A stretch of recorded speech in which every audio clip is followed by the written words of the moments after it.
Congratulations!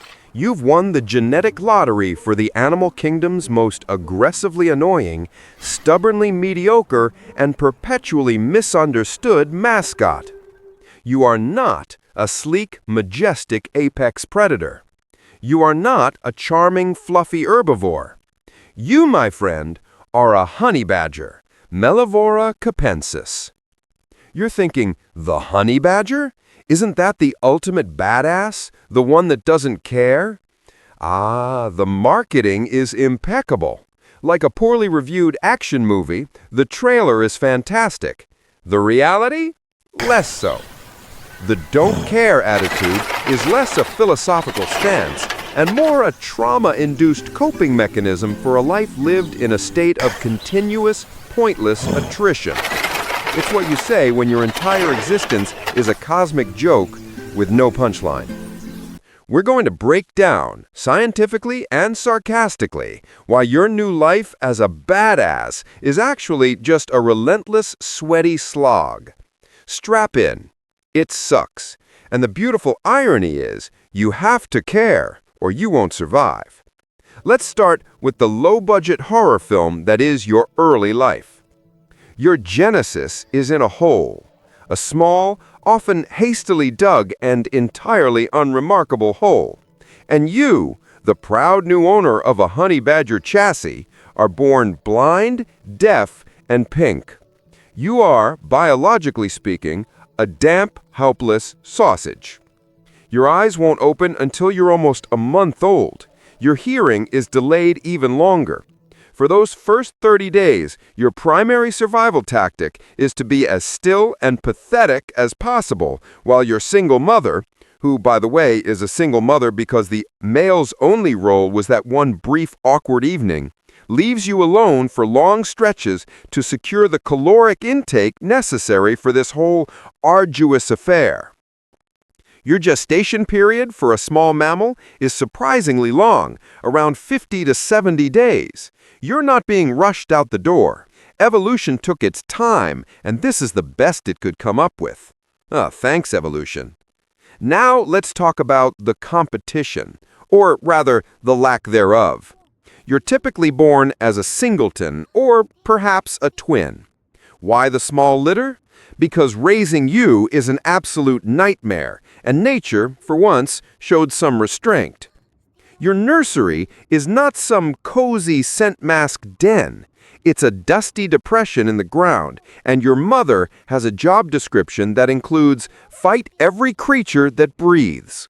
This means that your formative months are spent in an environment that fluctuates wildly between quiet, except for mom's heavy breathing, and, oh God, is that the sound of teeth ripping through the dirt right above us? Survival statistics for your first year are, to put it gently, depressing. Less than half of your cohort will see their first birthday. You're facing predation from eagles, lions, and hyenas, and this is the real gut punch. Other honey badgers. You're often called solitary, but many of your early deaths come from conspecifics, your own kind.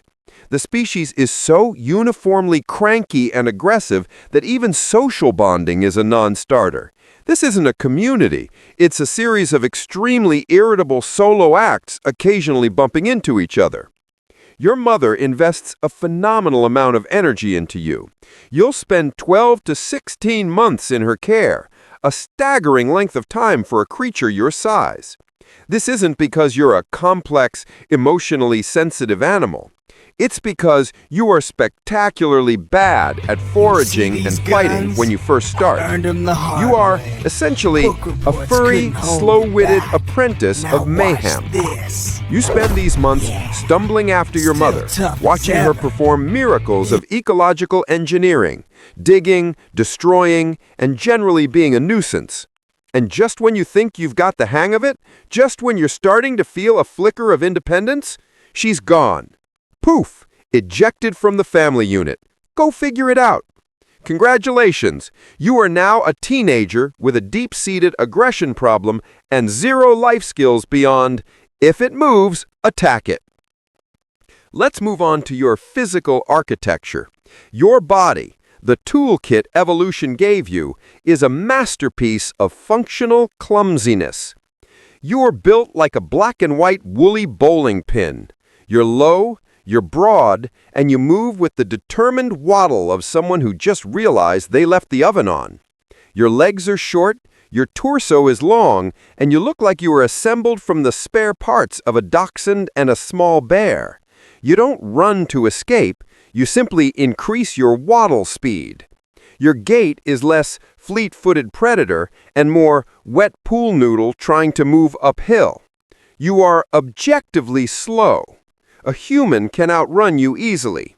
A lion? Please. Your speed is a design failure in a world where speed is survival. Your claws. Oh, those glorious, oversized digging implements. They are indeed formidable. They allow you to turn the arid African ground into a pulverized ruin in minutes. They are perfect for extracting lunch, be it a scorpion, a reptile, or a poor misguided ground squirrel from the Earth's stern grip. They are, however, terrible for everything else. You can't climb well, you can't grip things delicately, and you look permanently ready to scratch the eyes out of a corporate executive, which, to be fair, you might do. Here's your actual party trick, the thing that earned you the reputation: your skin. Your skin is thick, very thick, up to 6 millimeters in places, tough enough to ward off most bee stings and minor bites. But the real genius lies in its looseness. Imagine wearing a wetsuit that's 3 sizes too big, but made of Kevlar. When a predator, say a leopard, grabs you, you can literally twist inside your own skin and whip around to bite back. You can turn your head and deliver a sharp, aggressive counterattack while being held in the grip of a creature 10 times your size. This is great. It's a wonderful anti-predator mechanism, but it comes with a major daily life drawback. It makes you clumsy. It inhibits precise movement. It's part of the reason you look like you're constantly slipping on a freshly waxed floor. It's the equivalent of wearing thick, heavy boxing gloves to perform routine surgery. You're designed for a single, desperate, last-ditch maneuver, not for the elegant dance of the daily hunt. The trade-off for this extreme dermal defense is a limited sensory world.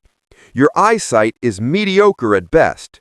You rely heavily on your sense of smell, noses to the ground, perpetually sniffing out the next target.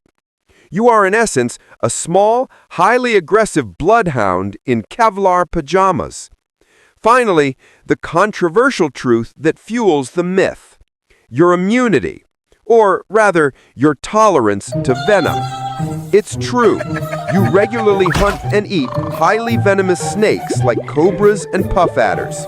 Your immune system is a glorious, belligerent fortress. The actual mechanism isn't a magical immunity, but a physiological resistance. Your body can handle a much, much higher dose of neurotoxin than most mammals your size. This is often framed as a heroic, fearless act. The scientific reality is a bit more pathetic. You get bitten, you eat the snake, you wander around looking extremely ill and probably a little confused. Then you find a quiet spot and take a 2-hour nap, a forced, medically induced nap. You wake up, maybe a little groggy, and carry on. You are not immune. You're just the creature that can power through a dose of venom that would kill 3 humans, only to wake up and get back to the grind. Your badassery is just the fact that you refuse to die with the slightest bit of grace. It's not a superpower, it's a toxic hangover. So far, we've established that you are slow, clumsy, poorly sighted, and spend your childhood watching your mother commit random acts of violence. Now that you're an independent, hormonally charged agent of chaos, does it get any better? Spoiler, no. You've survived the chaotic infancy, navigated the awkward adolescence, and now you've been booted into the vast, unforgiven savannah. You are an adult honey badger. You are now officially a one-creature wrecking ball fueled by misplaced confidence and a perpetual craving for calories. This is where the false hope kicks in. You're bigger, you're stronger, your claws are fully developed, and you can now dig a trench through solid dirt with the speed of a tiny excavator. You look around, see the world, and think, I got this. I am the apex of aggressive indifference. The reality is, your problem's simply scaled up. Now, instead of avoiding a small jackal, you are routinely getting into territorial disputes with creatures like the black-backed jackal, which is actually better suited to the job of being an efficient mid-tier predator than you are. As an adult, you are a slave to your own temperament. You possess a volatile, perpetually irritated disposition. Unlike more social animals, you lack the complex neurological systems that allow for nuanced compromise. Your default setting is maximum aggression. Why conserve energy by walking away when you can burn 10 times the calories fighting a piece of granite that looks mildly annoying? Let's discuss your diet. Your reputation suggests you are a refined, honey-eating connoisseur. This is a lie. Your scientific name is Mellivora capensis, the honey eater of the Cape. But the truth is, you are an indiscriminate, opportunistic glutton. You will eat literally anything. Small rodents? Yes. Scorpions? Delicious. Rotten fruit? Absolutely. You are the biological equivalent of a dumpster diver who occasionally strikes gold in a beehive. And the beehives? That's where the real suffering begins. You don't delicately extract the honey. You demolish the structure.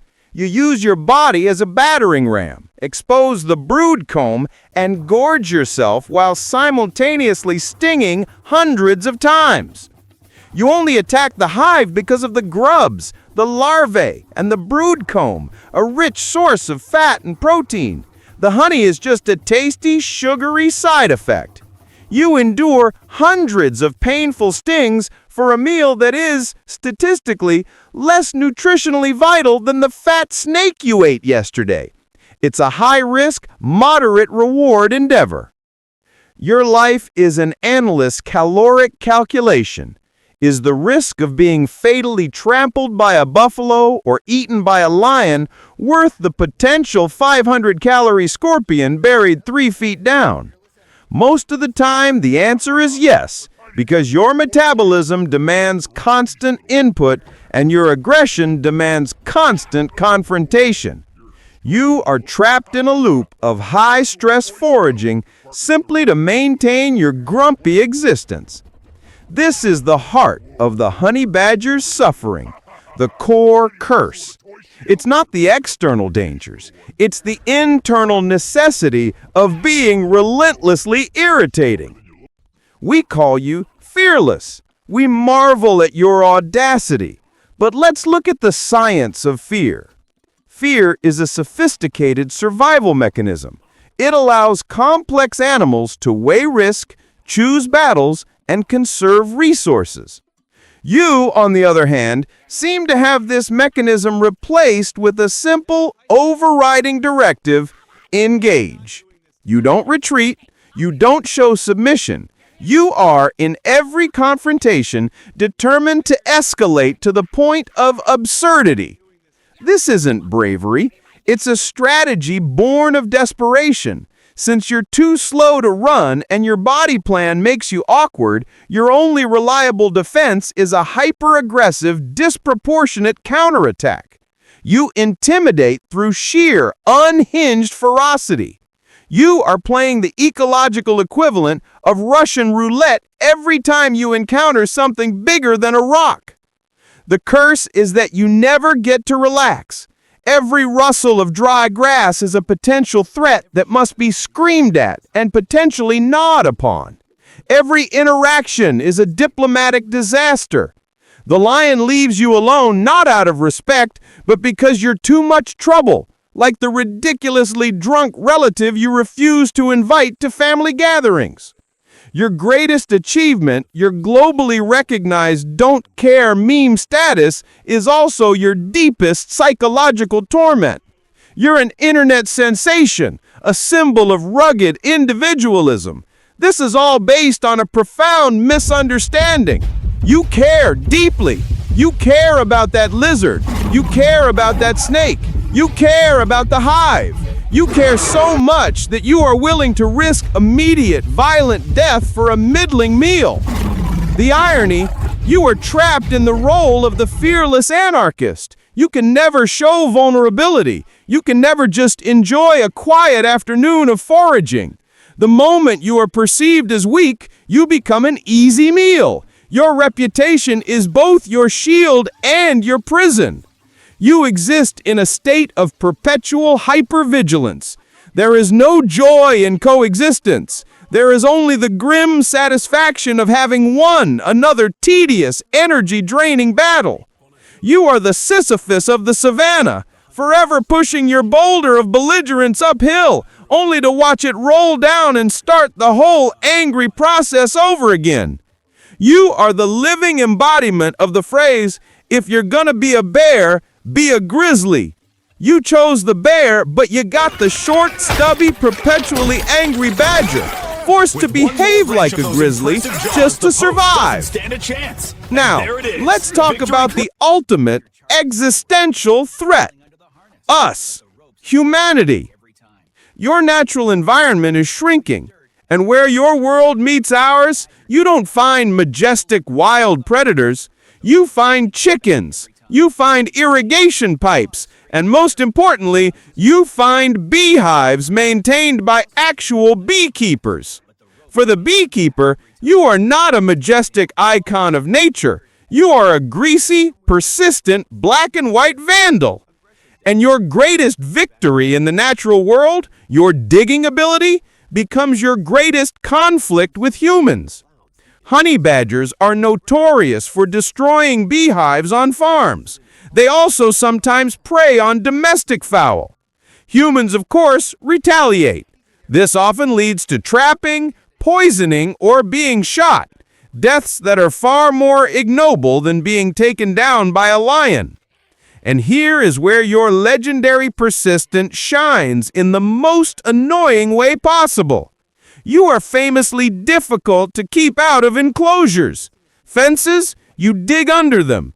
Cages, you can often dismantle surprisingly complex locking mechanisms.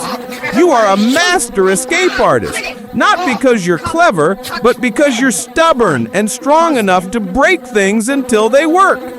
This is a sad victory. You get the honey, but you've lost the quiet anonymity of the wild.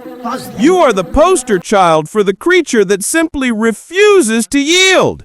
You've adapted to the changing world by doubling down on your most irritating traits. You survive through sheer force of will, a will that is constantly being tested by human infrastructure. In a world that values elegance, speed, and social cooperation, you stand alone, a grumpy, solitary wrecking crew.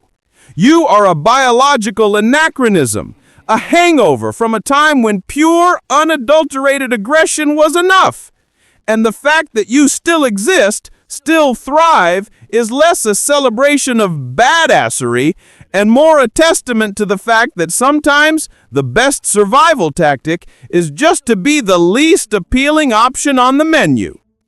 So there you have it. You were born a honey badger. You didn't win the lottery, you inherited a debt of aggression that must be paid every day. You were promised honey, but you got a lifetime of bee stings. You were promised fearlessness, but you got a lifetime of hypervigilance. You were sold the image of a creature that doesn't care, but your entire existence is a frantic, caloric, and deeply caring endeavor to avoid the inevitable. The final, darkest irony is this. Your life is hard. It is brutal. It is solitary. And yet, you will not stop. You will continue to dig. You will continue to fight. You will continue to annoy. You are the master of the forced, reluctant existence. You don't live because you love life. You live because you're simply too stubborn to die. And somewhere out there, a lion is sighing and walking the other way. Not out of respect, but because they know the truth. Engaging with you is a total waste of a perfectly good afternoon. You are the honey badger, and it sucks.